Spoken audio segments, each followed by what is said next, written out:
तो जी न्यूज की इस मुहिम का बहुत बड़ा असर हुआ है। इस पर यूपी के मंत्री का बड़ा बयान सामने आया। माध्यमिक शिक्षा मंत्री ने बड़ा बयान दिया। स्कूलों पर छापेमारी की जाएगी।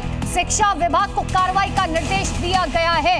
दिल्ली सरकार के शिक्षा निदेशालय की तरफ से आदेश जारी किया गया कि किसी भी पेरेंट्स को आप मजबूर नहीं कर सकते हैं, कहीं से भी चाहे वो किताबें या ड्रेस खरीद सकते हैं। और अब यूपी की मंत्री है, उनका बड़ा बयान सामने आया। माध्यमिक शिक्षा मंत्री ने कहा कि यूपी के स्कूलों की भी जांच की जाएगी।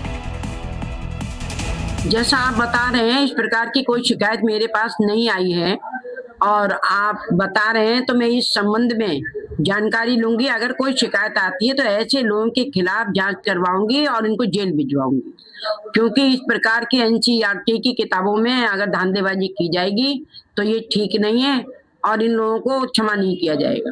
सरकार के सख्त निर्देश हैं कि एनसीईआरटी की बुक ही यहाँ पर ये बेची जाए, छात्रों को दी जाए, लेकिन शिकायत सामने ये आ रही है कि एनसीईआरटी की बुक की जगह जो प्राइवेट पब्लिकेशन हैं उनकी बुक्स जबरन दी जा रही हैं अभिभावकों को। नहीं, जबरन दी जा रही है। ऐसी कोई शिकायत मेरे पास आ जाए और मैं आपके सामने अभी अधिकारियों से बात करती हूँ, निर्देशित करती हूँ कि ऐसे लोगों के खिलाफ जांच करके कार्रवाई की जाए। फिलहाल आपकी ओर से क्या निर्देश जारी किए जाए? मेरे ओर से यही निर्देश जारी किए जाएंगे कि यदि कोई शिकायत मिलती है और अभिभावकों के लिए बलपूर्वक दूसरी किताबें दी जा रही हैं और एनसीईआरटी की पुस्तकों पर ज्यादा पैसे लिए जा रहे हैं तो उनको जेल भेजा जाएगा, उनके खिलाफ रिपोर्ट दर्ज की जाएगी।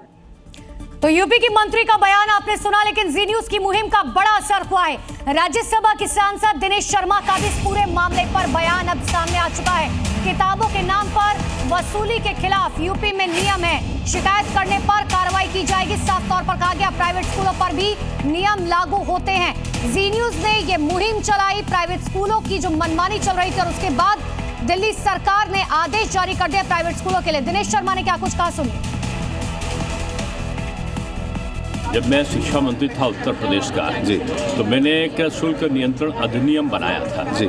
उसके अंतर्गत ये कर दिया था जी कि कोई भी जो किताबों का पुस्तकों का मूल्य जी, जो निर्धारित मूल्य है एनसीईआरटी के, उससे 1 रुपये ज़्यादा नहीं ले सकता। और मैं समझता हूँ वो नियम आज भी लागू है जी।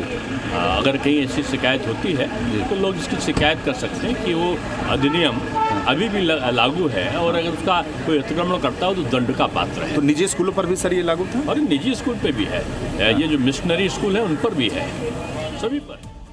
तो दिनेश शर्मा को आपने सुना, उन्होंने साफ तौर पर कहा कि अगर शिकायत मिलती है तो कानूनी कार्रवाई की जाएगी। और बड़ा असर हुआ है इस मुहिम का। महाराजगंज से बीजेपी के सांसद हैं जनार्दन सिंह, उनका बयान सामने आया। मुहिम के लिए जी न्यूज को धन्यवाद देते हैं। स्कूली ड्रेस पर भी नियम लागू हो, एक ही कीमत पर स्कूल की ड्रेस मिले, ये कहना है बीजेपी सांसद जनार्दन सिंह का।